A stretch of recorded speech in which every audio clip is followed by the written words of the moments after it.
안녕하십니까. 6월 2일 수요일 말씀 묵상 함께 시작하겠습니다. 오늘도 주님께서 주시는 은혜가 오늘 말씀 가운데 임하기를 바랍니다. 예레미야 본문을 통해서 참 너무 비슷한 말씀도 많다, 좀 마음에 부담이 된다 그러시는 분들도 있으실 수 있어요. 하지만 말씀이 가지고 있는 하나님의 마음을 우리가 이해한다면 하나님을 좀 더 가까이 모실 수 있는 그런 기회가 되지 않을까 생각합니다. 그래서 오늘 이 시간 주님의 말씀이 비록 조금은 부담스럽고 조금은 우리들에게 좀 아픈 부분을 찌르는 듯한 그런 본문이라 하더라도 주님께서 왜 이런 말씀을 하실까 생각하시면서 본문을 대했으면 좋겠습니다. 그럼 함께 말씀을 보겠습니다.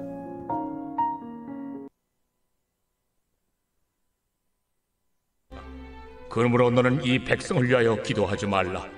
그들을 위하여 부르짖거나 구하지 말라. 그들이 그 고난으로 말미암아 내게 부르짖을 때에 내가 그들에게서 듣지 아니하리라. 나의 사랑하는 자가 많은 악한 음모를 꾸미더니 나의 집에서 무엇을 하려느냐? 거룩한 제물 고기로 네 재난을 피할 수 있겠느냐? 그때 내가 기뻐하겠느냐? 여호와께서는 그의 이름을 일컬어 좋은 열매 맺는 아름다운 푸른 감람나무라 하였었으나 큰 소동 중에 그 위에 불을 피웠고 그 가지는 꺾였도다. 바알에게 분향함으로 나의 노여움을 일으킨 이스라엘 집과 유다 집의 악으로 말미암아 그를 심은 만군의 여호와께서 그에게 재앙을 선언하셨느니라. 여호와께서 내게 알게 하셨으므로 내가 그것을 알았나이다. 그때 주께서 그들의 행위를 내게 보이셨나이다. 나는 끌려서 토살당하러 가는 순한 어린 양과 같으므로 그들이 나를 해하려고 꾀하기를 우리가 그 나무와 열매를 함께 박멸하자. 그를 살아있는 자의 땅에서 끊어서 그의 이름이 다시 기억되지 못하게 하자 함을 내가 알지 못하였나이다. 공의로 판단하시며 사람의 마음을 감찰하시는 만군의 여호와여, 나의 원통함을 주께 아뢰었사오니 그들에게 대한 주의 보복을 내가 보리이다 하였더니 여호와께서 아나도 사람들에 대하여 이와 같이 말씀하시되 그들이 네 생명을 빼앗으려고 찾아 이르기를 너는 여호와의 이름으로 예언하지 말라. 두렵건대 우리 손에 죽을까 하노라 하도다. 그러므로 만군의 여호와께서 이와 같이 말씀하시니라. 보라, 내가 그들을 벌하리니 청년들은 칼에 죽으며 자녀들은 기근에 죽고 남는 자가 없으리라. 내가 아나도 사람에게 재앙을 내리리니 곧 그들을 벌할 해이니라.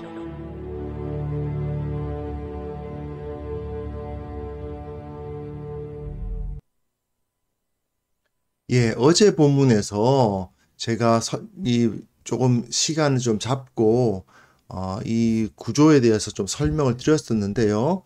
이제 10장까지는 2장부터 10장까지는 예레미야가 직접 나타나서 예레미야가 직접 등장하질 않아요. 물론 예레미야가 하나님의 입장에서 감정을 표현하는 그런 부분은 있었습니다만은 여기서 이제 11장 들어서야 이제 예레미야가 자기 개인적 경험이라든지 자신의 그 감정을 드러내는 부분을 볼 수 있거든요. 그래서 11장부터 20장까지는 이 선지자 이 예레미야가 나타납니다. 전면부에 자주 나타나요. 어제 본문에서는 찾아볼 수 없었죠. 그런데 이 11장부터 13장 부분의 제가 구조를 살펴본 적이 있었는데 어떻게 되어 있었냐 하면은 이렇게 네 부분으로 나눌 수 있단 말입니다. 자기 이야기가 안 들어있는 부분과 자기 이야기가 들어있는 부분, 또 자기 이름 이야기가 안 들어있는 부분, 자기 이야기가 들어있는 부분, 이렇게 반복해서 하나님의 말씀만 대언한 부분과 자신의 감정이 나타나는 부분, 또 하나님의 말씀만 대언하고 또 자신의 감정을 토로하고 이렇게 반복해서 나타나는 것을 볼 수 있습니다. 그런데 어제 본문에서 13절까지 다뤘잖아요. 그러니까 14절부터 17절까지는 그러니까 어제 본문의 하나님의 말씀의 결론부를 이제 다뤄야 되고, 또 이제 우리는 또 여기 12장 1절부터 6절까지는 또 내일 다룰 거니까 조금 애매합니다, 본문이. 하지만 흐름이 있으니까요. 전반적으로 어제 이야기의 결론과 내일 이야기할 것의 배경, 뭐 이렇게 다루어야 되는 날이 오늘입니다. 조금 애매하긴 하지만 그래도 한번 본문을 다뤄보겠습니다. 자, 이제 그러므로 나왔어요. 그러므로가 뭡니까? 어제 본문의 그 결론부를 말하는 거예요. 어제 본문에서 이들은 언약 백성으로서의 자격이 없어요. 우상도 숭배하고, 이제 마치 삼손이 그 사사로서의, 그 나실인으로서의 자격을 다 잃어버리고 마지막으로 머리카락 하나만 유지하고 있었는데 그 머리카락마저 밀려버린 상황. 그럼 이제 더 이상 이 사람이 나실인이라고 말할 수 있는 근거가 하나도 남지 않은 상황이 돼버렸어요. 그러니까 너는 이 백성을 위하여 기도하지 말라. 그들을 위해 부르짖거나 구하지 말라. 들어봤자 안 듣는다. 내가 그들에게서 듣지 아니하리라. 뭐 봐줄 게 있어야 봐줄 거 아니냐. 그렇죠? 이 사람들이 언약 백성으로서의 어떠한 특징이라도 좀 남아 있어야, 그래도 꼴에 나실인이라고 머리는 안 자르고 있네, 꼴에 그래도 예수 믿는다고 예배는 안 빠지네, 뭐 그 정도는 그래도 돼야 되는 겁니다. 그렇지 않습니까? 이 사람이 정말 너무 그 모습 자체가 형편없지만 그래도 그래도 예배는 빠지지 말아야지 뭐 이런다든지, 나실인이니까 그래도 머리카락은 내가 기르고 있어야지, 이 정도가라도 돼주면 우상도 섬기고 뭐 이제 뭐 이렇게 하고 다 그냥 정말 봐줄 수가 없는 꼬락선이라 하고 있다 하더라도 말이죠. 죄악으로 점철된 우상 섬기고 있으니 무슨 이게 이스라엘입니까? 하지만 그럼에도 불구하고 그래도 좀 그런 면은 지키는 건 있네. 그런 게 있어야 그래도 봐줄 게 있는데 얘네들은 이제 더 이상 봐줄 게 없다. 물론 얘네들이 와서 거룩한 제물고기, 즉 무슨 나의 집이 성전이죠. 나의 집에서 무엇을 하려느냐? 성전에 와가지고 열심히 제사는 드립니다. 그럼 제사라도 드리니까 괜찮지 않겠습니까? 라고 생각할 수 있지만 이걸 가지고 뭘 하는 거냐 말이죠. 많은 악한 음모를 꾸미고 있으면서 그 거룩한 제물고기로 내 재난을 피할 수 있겠느냐? 그죠? 그거 가지고는 안 되는 겁니다. 왜요? 사실 바알 신에게도 바치는 게 제사고, 아세라 신에게 바치는 것도 제사고, 이 사람들은 지금 여호와 하나님께 제물을 바친다는 것의 의미에 대해서 깊이 전심으로 예배하고 있지 않은 거죠. 그냥 종교 행위를 행하고 있으니 이 사람들이 더 이상 하나님의 용서를 받을 근거가 없는 겁니다.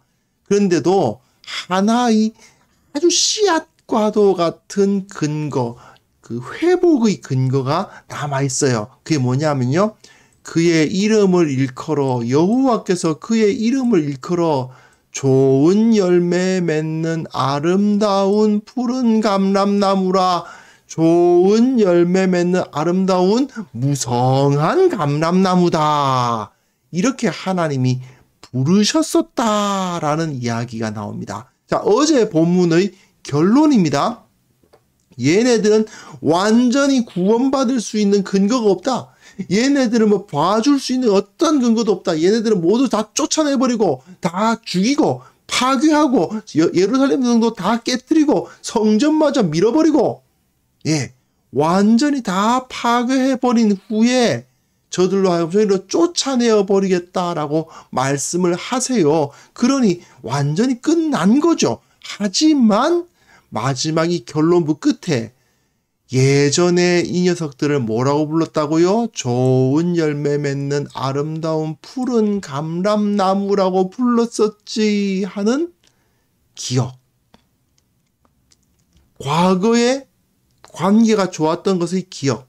이 언약 관계를 부부 관계로 이제 비유한다면 신혼 시절에 좋았던 기억을 하나님께서 잊지 않으셨다는 겁니다. 부모 자식의 관계로 비유한다면 어린아이가 처음 태어나서 귀엽고 너무 사랑스럽고 예쁠 때의 그 기억을 하나님께서 잊지 않으셨다. 유다와 예루살렘을 다 파괴하실 거겠지만 그러나 원래 이 녀석을 내가 좋은 열매 맺는 아름다운 푸른 감람나무로 하고 불렀었지 하는 그 기억을 남겨 계신다. 그 기억을 갖고 계신다. 그렇기 때문에 어떻습니까? 완전히 파괴되어 버리고 이스라엘이라는 족속을 끝내버리시지는 않는, 그래도 유지시켜 주시는 모습을 볼 수가 있어요. 물론 이 사람들은 바알에게 분향함으로 나의 노여움을 일으켰고 이스라엘 집과 유다의 집을 악으로 말미암아 재앙을 선언하셨다. 재앙을 피할 수는 없습니다. 망했어요. 끝났어요. 하지만 완전히 다 끝난 것 같은 그곳에서 새싹이 필 수 있는 소망, 그 소망마저 제거하시지는 않았다는 것. 좋은 열매 맺는 아름다운 푸른 감람나무라 불러셨던 그 과거의 기억까지 지워버리시지는 않으시는 하나님의 모습을 볼 수 있습니다. 그러니까 전반적으로 분노의 그 표현들이 막 나타나는데, 그리고 이건 사실 재앙과 분노의 표현이 맞습니다. 그런데 그 분노의 표현 안에 소망의 씨앗 하나는 딱 넣어두시는 그런 하나님의 모습을 볼 수가 있습니다. 자, 그러면 그 이후의 모습을 보십시오. 그 이후에 보시면, 그러면 현실적으로 하나님께서 이렇게 분노하셨는데 현실적으로 이 유다의 백성들이 어떤 자들이었던가를 이제 그 다음 본문을 보시면 알 수 있어요. 본문 보시면요, 이 내용이 바뀐 거죠. 17절과 보시면 이제 17절과 18절 보면 내용이 바뀝니다. 이렇게 그 단락이 바뀌어요. 바뀐 건데 여하튼 18절에 보시면 여호와께서 내게 알게 하셨으므로, 여기서 나는 예레미야 선지자죠. 그 이전에 하나님께서 그 이전에 예레미야 선지자가 전한 말씀 보면 나의 마음이 아프다 이런 표현들이 나타난 건 사실인데, 그것은 예레미야 선지자이기도 하지만 또한 하나님의 마음을 나타내기도 하는 거잖아요. 그런데 이거는 완전히 100% 예레미야죠. 하나님이 이제 되는 건 아니죠. 즉 예레미야가 이제 드디어 자기 개인적 이야기가 나오는 겁니다. 1장에서 부름받을 때 자기 개인적 이야기가 한번 나왔었죠, 물론. 하지만 그 다음부터는 예레미야가 개인적으로 겪는 일에 대한 이야기는 여기서 처음으로 나오는 겁니다. 그때 여호와께서 내게 알게 하셨으므로 내가 그것을 알았나이다. 그때에 주께서 그들의 행위를 내게 보이셨나이다. 하나님께서 알게 하셨기 때문에 내가 알았다. 근데 내가 알지 못하였나이다. 뭘 몰랐어요? 우리가 그 나무와 열매를 함께 박멸하자. 그를 살아있는 자의 땅에서 끊어서 그의 이름이 다시 기억되지 못하게 하자 함을. 누구? 그들이 나를 해하려고 꾀하기를. 그들이 누굴까요? 자기를, 이 예레미야를 죽이려는 자들이 있는 겁니다. 그런데 이 사람은 너무 순진해가지고 나는 끌려서 도살당하러 가는 순한 어린 양과 같으므로, 자기가 지금 죽으러 끌려가고 이 도살장으로 끌려가는 건지도 모르고 있는 어린 양같이 그냥 이 사람들이 자기를 끌고, 이 사람들이 이렇게 해하려고 하는 것을 전혀 눈치채지 못하고 이 사람들에게 대해서 이제 그 악의를, 그들이 표현하고 그들 안에 있는 그 악한 마음을 전혀 눈치채지 못했다는 거죠. 그런데 전혀 눈치채지 못했는데 하나님께서 알게 하셔서, 그죠? 하나님께서 알게 하셔서 그 일을 알게 되었다는 겁니다. 이게 무엇을 의미합니까? 이 사람들이 누구냐 하면요. 아나돗 사람들이에요. 아나돗 사람들, 제가 인용을 안 했네요. 1장 1절 보시면 예레미야 선지자가 아나돗 선지자입니다. 자기 고향이에요. 자기 고향 사람들이 이런 짓을 하는 겁니다. 예레미야를 죽이려고, 나를 해하려고 꾀하기를 우리가 그 나무와 열매를 함께 박멸하자. 그를 살아있는 자의 땅에서 끊어서 그의 이름이 다시 기억되지 못하게 하자. 죽여버리자 이 말입니다. 그런데 그렇게 예레미야에 대해서 악의를 가지고 있었던 이 사람들이 예레미야에게 굉장히 폭력적으로 나섰다는 겁니까? 아닙니까? 아니에요. 굉장히 겉으로 보기에는 나이스했다는 겁니다. 그러니까 전혀 모르는 거죠. 이 사람들이 과연 하나님의 백성이 아니구나라는 경험을 이 예레미야가 깨닫지를 못하는 겁니다. 아나돗의 제사장 출신으로서 그 아나돗 사람들, 아마도 그 가운데는 제사장도 포함되어 있었겠죠. 그 사람들에 대해서 그들이 악의를 가지고 있었다는 것, 나에 대해서 적의를 품고 있었다는 것을 전혀 깨닫지 못하고 있었다 이거죠. 한마디로 말해서 겉으로는 아주 나이스한데, 겉으로는 아주 그냥 친절하고 경건해 보이는데 그 마음속에는 뭐가 있다는 겁니까? 살인의 의도를 가지고 있었다라는 것입니다. 이것이 바로 이 당시 유대인들의 모습인 거죠. 여호와께서 이 아나돗 사람들에게 대하여 뭐라고 말씀하십니까? 그들이 너의 생명을 빼앗으려고 찾아 이르기를 너는 여호와의 이름으로 예언하지 말라. 두렵건대 우리 손에 죽을까 하도다.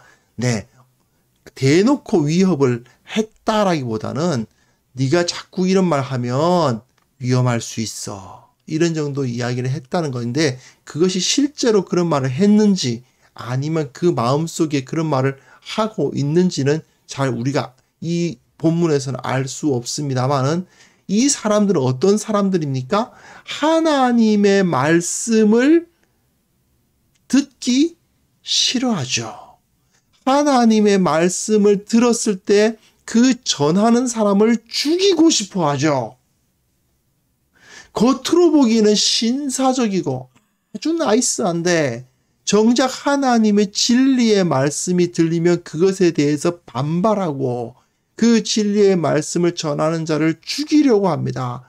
만약에 이 사람들이 정말 하나님 앞에 경건한 사람으로서 예레미야가 전하는 말씀이 하나님의 말씀이 아니라고 말하고 싶다면, 예레미야의 말이 왜 하나님의 말씀일 수 없는지에 대한 근거를 대고 그것에 대해서 여차하니까 이것은 말이 안 되지 않느냐라고 반박을 하는 것이 맞지, 그 말씀을 전하는 사람을 죽이려고 하는 것은 이 자체로 자기네들이 하나님의 백성이 아니라는 것에 대한 증거인 겁니다.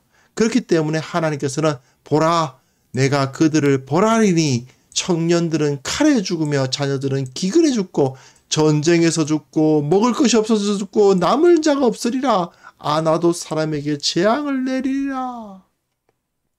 예, 예레미야의 그 가족, 그 친지들, 사실 이 땅 다시족 사회니까, 즉 그 고향 사람들에게 어떻게요? 내가 그 고향 사람들에게, 예레미야의 고향 사람들에게 재앙을 내릴 것이다. 내가 그들을 벌할 해에 재앙을 내리겠다. 말씀을 하십니다.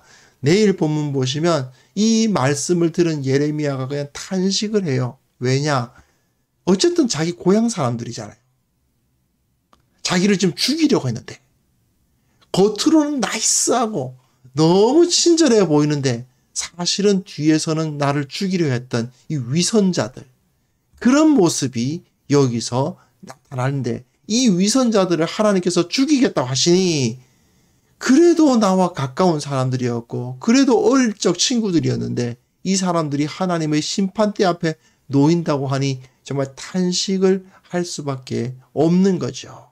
그리고 그 고통, 자, 그 가운데 왜 악인들은 이렇게 잘 되고 선한 사람들은 위험을 받는가, 이런 탄식들이 이어지는 것을 볼 수 있습니다. 자, 오늘 본문이 조금 약간 나누어지는 게 애매하게 나눠져서 결론이 잘 안 나눠지긴 합니다만은, 그러나 여기서 우리가 확실하게 알 수 있는 것이 있죠. 하나님께서 심판을 예언하시는, 너네들을 완전히 다 쓸어버리겠다고 하시는 그 심판을 예언하시는 사람들, 그 악인들의 모습이 소위 말하는 동네 불량배들의 모습이 아니었다는 겁니다. 하나님께서 심판하시고 반드시 쓸어버리겠다고 분노를 하시는 그 대상들이 어디서 나쁜 짓이나 하고 돌아다니는 사람들의 모습이 아니었다는 겁니다. 사람들이 보기에 그들은 아주 괜찮아요. 인간적으로 보면 굉장히 경건해 보여요. 나름대로는 하나님을 믿는 것 같이 보이는 사람들인 것입니다. 예, 영적인 위선자들이죠. 사실 예수님의 대적이 누구였습니까? 깡패들이었습니까?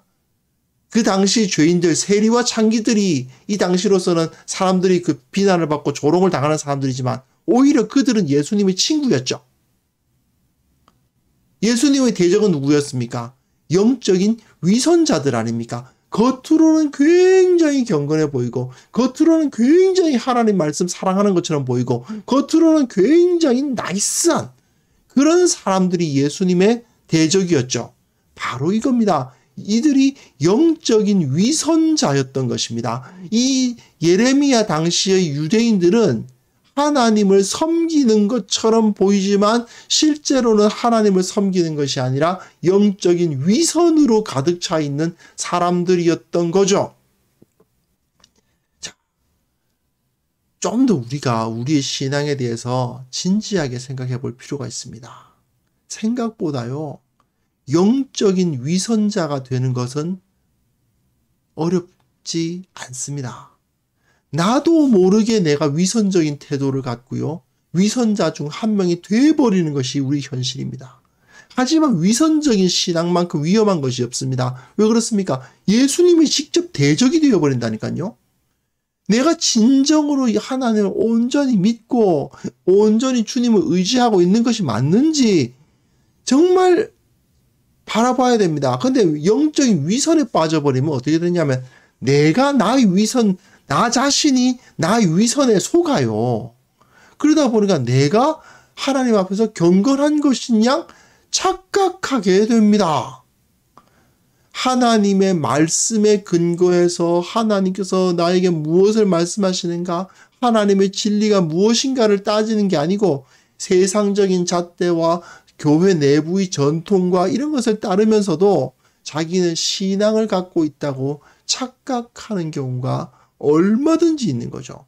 나름대로 열심히 기도하는 것처럼 보이고요, 겉으로는 아주 경건해 보이고요, 나름대로는 덕스러워 보이기도 합니다. 인격자처럼 보일 수도 있어요. 하지만 정작 그가 하나님의 말씀에 순종하진 않고, 실제로는 말씀 가운데 순종하려 하지 않고, 실제로는 하나님의 살아계심을 인정하지 않으면서도 세상의 우상을 숭배하고 있으면서도 정기적으로 예배를 드린다는 이유로 내가 하나님의 백성이라 나 자신이 착각하고 있을 수도 있다는 겁니다. 그렇기 때문에 좀 더 진지하게 우리 자신에 대해서 살펴보았으면 합니다. 정말 하나님께서 살아계심을 인정하고 계십니까? 하나님의 말씀과 진리가 무엇인지 알고자 노력하고 계십니까? 어떻게든 말씀에 근거해서 나의 삶을 조금씩이나마 변화시켜 나가려고 노력하고 계십니까? 우리가 이렇게 살아가지 않는다면 하나님께서 이 예레미야 당시의 이 예루살렘 거민들에게 하신 것과 같은 그러한 심판과 재앙을 한국 교회에 내리지 않으시리라는 확신을 할 수가 없습니다. 하나님께서 이 당시 이 아나돗 사람들을 저주하시는 말씀을 우리들에게 하지 않으시리라는 확신은 할 수가 없는 것입니다. 정말 영적으로 이 위선의 문제는 굉장히 위험한 것이죠. 혹시 나는 나 자신의 위선에 내가 쏟고 있는 것은 아닌지 돌아보시고 반성해야 됩니다. 그리고 하나님의 말씀 앞에 바로 서서 온전한 믿음, 정말 살아계신 하나님의 말씀에 순종하겠다라는 그 전심으로 주님 앞에 나서는 그 마음, 이런 것들을 우리가 회복할 수 있어야 되겠습니다. 오늘 이 고발당하고 있는 유다 백성들, 아나도 사람들의 모습이 내게는 없는지 다시 한번 돌아보게 하시고, 그리고 이런 영적 위선의 함정에 빠지지 않도록 함께 기도하는 시간을 가졌으면 합니다. 기도하겠습니다.